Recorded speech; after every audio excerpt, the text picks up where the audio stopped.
Alex, tough luck tonight, but how do you look back at the AO and what do you think of your performance tonight overall? Yeah, look, obviously proud to have made another quarterfinals here. Back to back. It wasn't easy. Obviously, would have loved to have given more out there tonight. But yeah, a little bit disappointed overall with the performance. Hi, Alex. Congratulations on the run. You've improved so much since this time last year, and this tournament you were just taking apart really, really good players. And I'm wondering, how does it feel when those improvements don't really register on the scoreboard in a match like this? Yeah, well, it doesn't feel amazing, I'll tell you that. You try, do the right things, you try, keep on improving, but when the results don't come, or the scoreline doesn't reflect those improvements, then of course you feel quite deflated, I would say. Mark? Alex, you've talked a lot about being more fearless in those big pressure moments. Do you feel like you took a step forward in that regard tonight? Like I think back to that 5-3 game in the first set, you had that backhand on break point and obviously got that. Like, are those the types of positives you need to take out of a result like this? Yeah, I mean, I've got to take something out of it, right? If not, and that's it. Of course. Look, in terms of mentality, I don't, or the way I committed to hitting the ball today. It's what I set out to do. I just can't really execute it, or didn't really execute it for the whole match. There was some good parts out there, but overall I'm playing out of my comfort zone and at times out of my skin. And of course, for me to take that next step, I've got to be comfortable in playing that sort of way for the whole match, and that's what it takes to take it to the next level, especially against these types of guys. How do you get comfortable in that scenario? You just keep practicing, keep working at it, keep getting to the stage of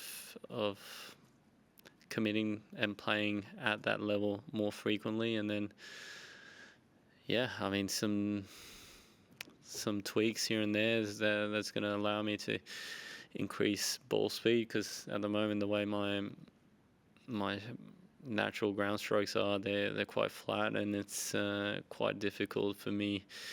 I mean, there's a whole lot of risk for me to play at a very high ball speed, and I feel like some of my, in this case, your Yannicks and your Carlos, they've got so many revolutions on the ball that they're able to not only play at a higher speed, but also have that consistency, because they're able to get that spin that helps the ball come down and create different angles as well. So yeah, there's stuff that I need to look at and see and try to work out, but yeah, it is what it is.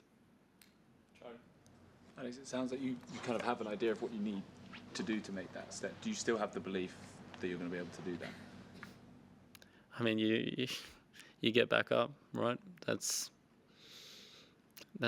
what it is. I mean, I can decide to look at it two different ways, right? I can look at it the fact that I'm losing to at the Australian Open. I've lost to Rafa, Novak, Yannick twice, now Carlos. Like, I'm not losing too many matches to players I possibly shouldn't lose to, right? So yeah, you just got to keep on moving. It's the only way. I mean, as tough as it is when you get results like this, you get back up, you get back on the horse, and and that's it.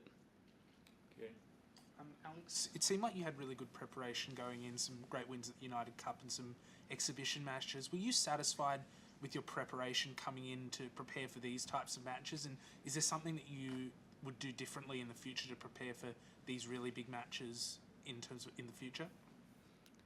I don't know. What could I do differently? You tell me. No, I don't know. I was just asking. I mean,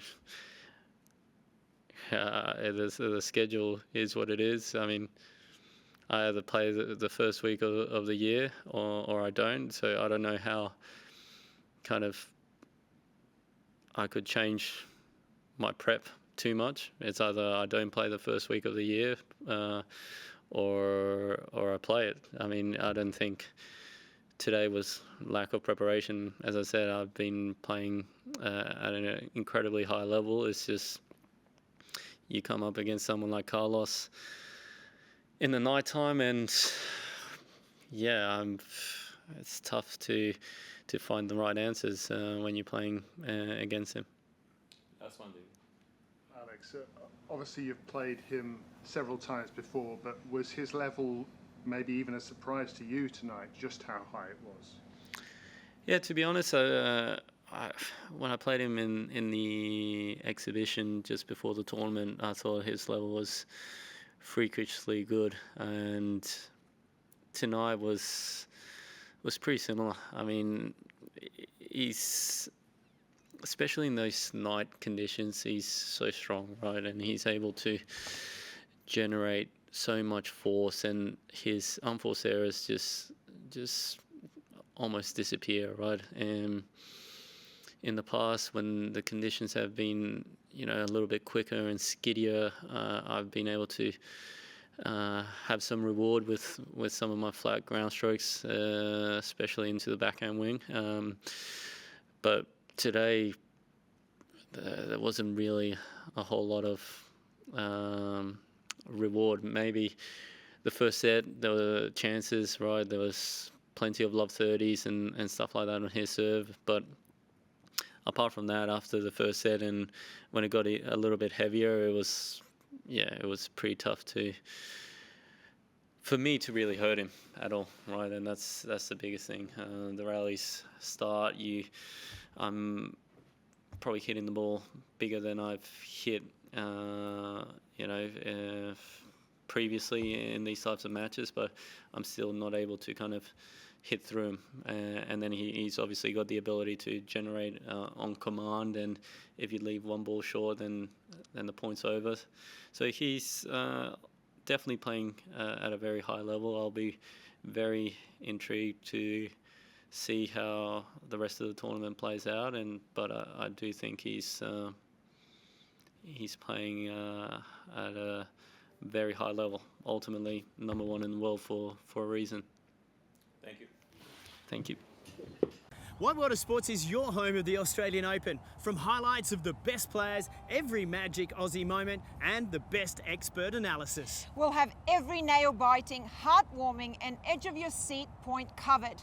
Subscribing to Wide World of Sports on YouTube is a must for any tennis fan.